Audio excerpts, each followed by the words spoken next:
April 2nd, 2017, Travels with Phil continues on at the Three Rivers Petroglyph Site. This is spot number 10 on the brochure, and it's talking about the bird that you see right here.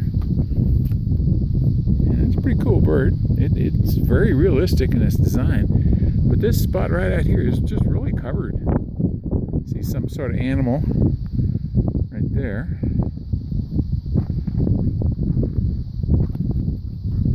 Hard to tell what some of these things are, if they have any specific shape or design. And then over here we've got what looks like a man dancing around a Christmas tree. Joking about that, of course. That's the shape. This is spot number 11. Four-legged creature right there. And then just more and more and more.